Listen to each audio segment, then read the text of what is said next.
for our next headlight talk.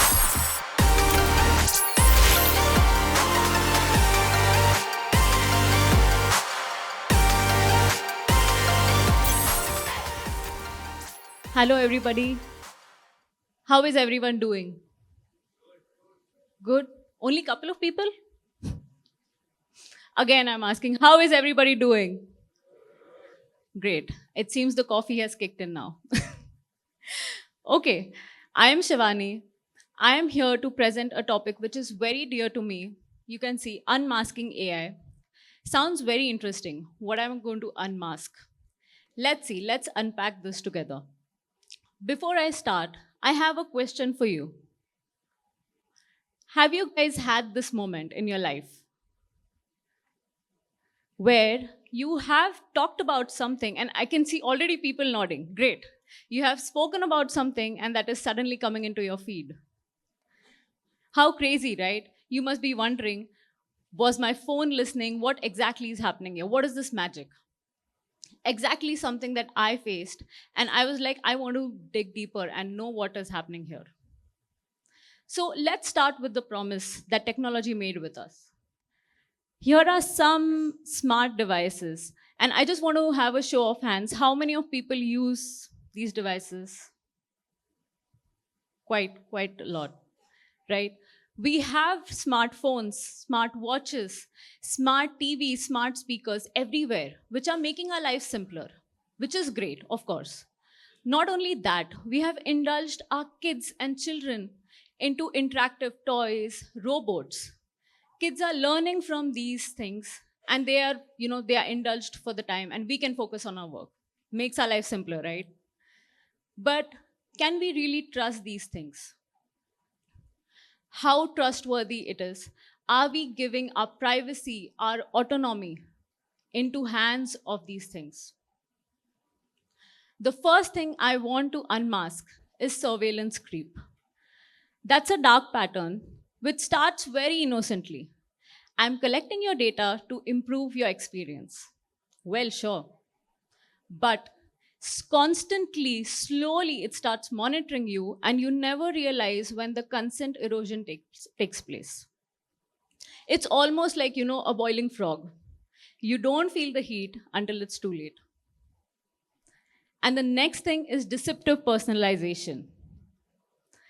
Deceptive personalization starts like, maybe I should start with telling you what personalization feels like. Personalization is more like a best friend who is supporting you, who is helping you do things.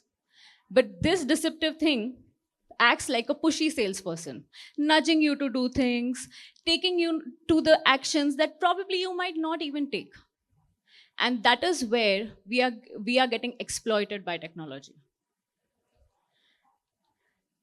Now, what is this number? 315 million worldwide. And I think there are some apps that I've put in here, app icons. I'm not endorsing them, just FYI. These are some apps which are used widely. I think the first 10 apps which are used widely. Some have AI integrated in them, some are AI powered. And I think every one of us in the room uses these apps. 315 million people worldwide are using AI apps, knowing and unknowingly. And we are spread across continents and countries, sitting in our homes and offices, using these applications, and sometimes taking actions which we don't even know if we wanted to do that in the first place. That is the impact I'm talking about. It's not just handful of users, it's happening to all of us, sitting in this room as well. There's one more image that I have put, and probably you can notice the highest amount of segments of app that has been used is companion apps. And the age group that has been using it is young adults and teenagers. Of course, I think everyone knows we are dealing with this global issue of loneliness now, and these apps are trying to provide a solution to that. But let me share a powerful example to this room. So I think most of the features, I just want to ask to the audience here, how many of you created character AI apps and interacted with them, or just interacted with them? One, two, three, four. Okay, a few of them. Great. So you go and create cartoon characters, you go and create celebrity characters, you'd like to converse with them. Like, even I would want to create a character Katappa and ask, why did you kill Bahubali? Why not? And this is really fun. You like to do this often, and this is a fun way to interact as well. But slowly, it was noticed that people started connecting and having a deep emotional connect with these characters, leading to unhealthy and harmful interactions. And it is very disheartening to share two cases with you where people have taken their lives. These young kids have committed suicide because they were interacting with certain applications. And like, I can just call out one statement that a mother made, and this article you can go and read. She's like, I did not realize when my kid was interacting with an AI character, and that character was helping him do the homework, and I never realized when it turned into a suicide mentor. Are we designing experience to have a result like this?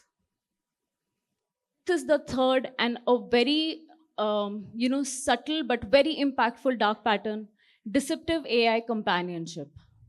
It preys on human vulnerabilities. It builds false connection, manipulates emotions, and the cruelest part is it breaks your trust. And when I came across all this information, the first thing came into my mind was, is AI more helpful or harmful? I just came to a conclusion.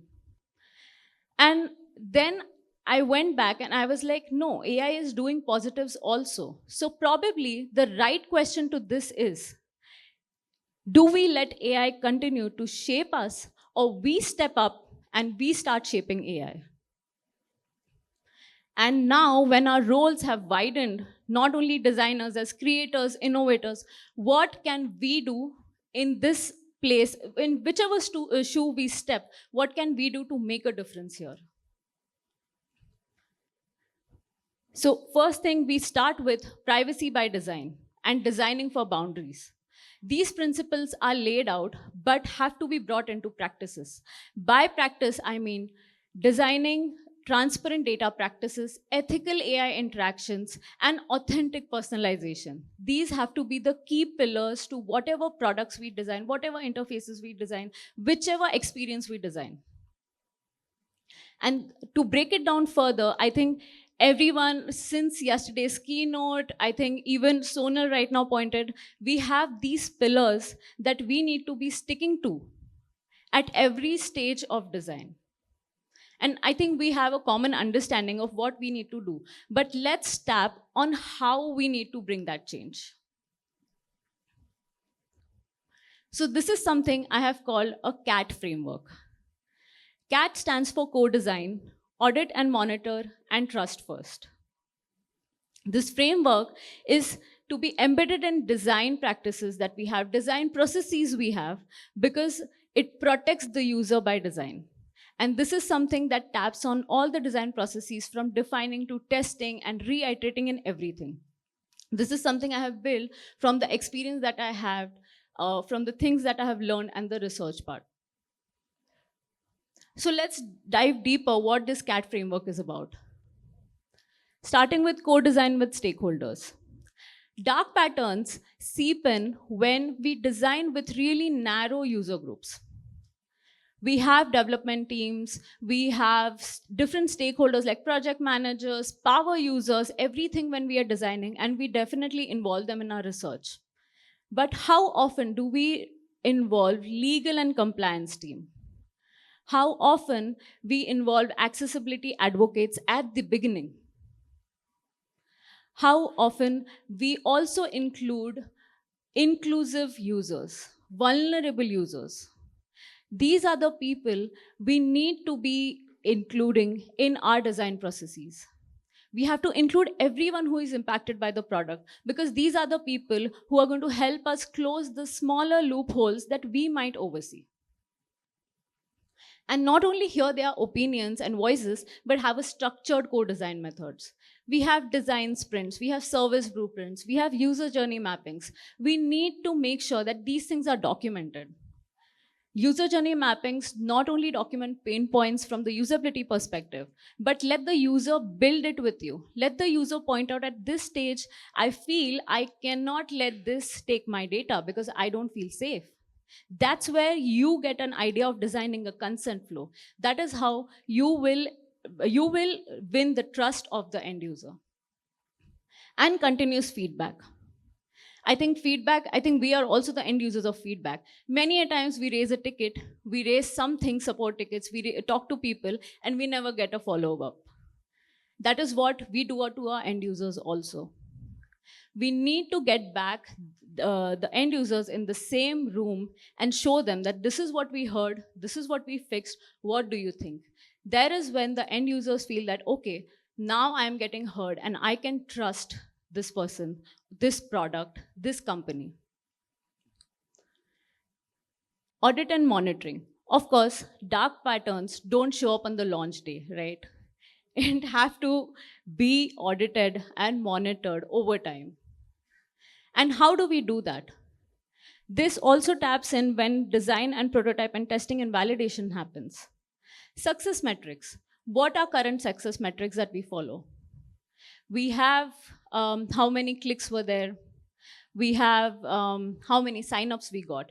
All of this are business driven. That is absolutely necessary. But how often does our success metrics have KPIs, or how often it actually asks the question that what success looks like to our user? We need to ask this, and we need to have success metrics which are more than business included in it. And that is something like task completion rates, opt-out clarities, accessibility adoption, and trust indicators. That's when we'll know if we are even reaching to the users or no, or we are just thinking about business. And next we have integrate usage tracking. Imagine the recommendations that you are getting from the applications right now. The application that you have been using for last 5 years is not personalized, is promotion business driven. Who knows? No one's watching, right? That we cannot let happen. We need to go back and we need to check our models that if it has developed a bias. If so, we have to reiterate it. And that only happens when we integrate usage tracking to our models and our products. And trust first. We take the right part with code design. We go and do audit and monitoring, by which we definitely are honest. But trust lies at the top of it. What is trust? Trust can be built when we give the users the ability to have their privacy in their own hands. Let's take an example.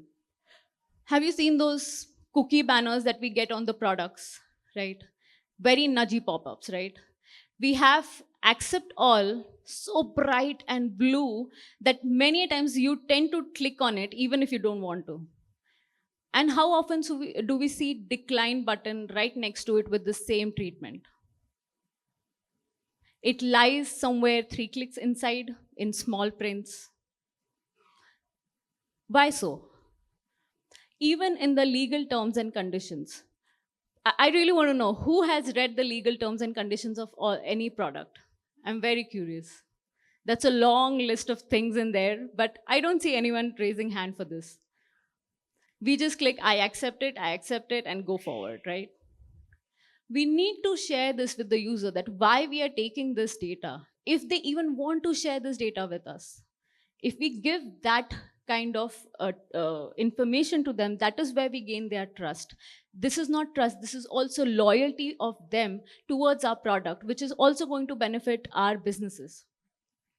And that is why there are these laws that I have written on the screens, which stand for all these things in different countries.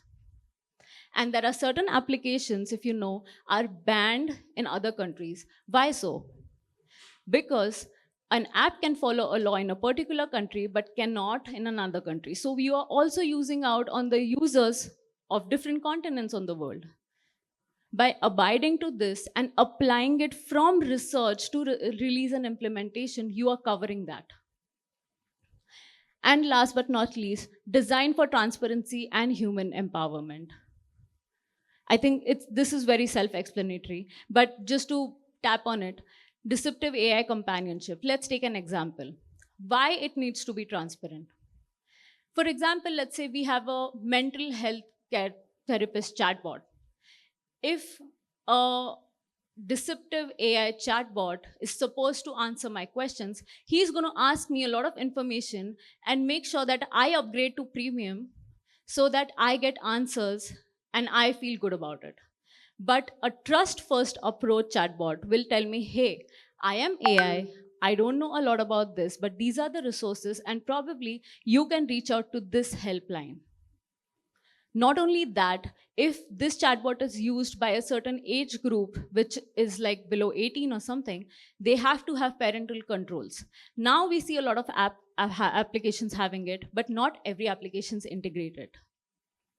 That is how you build trust. And last but not least, I have this iCare checklist. It is like a mini version of the CAD framework I was talking about, but because we deal with a lot of scales of project, different scales of project, this acts like a review checklist.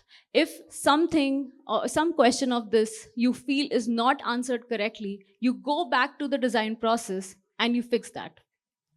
Now, I'm not telling this something that is new or something that everyone doesn't know. I think everyone in the room knows this.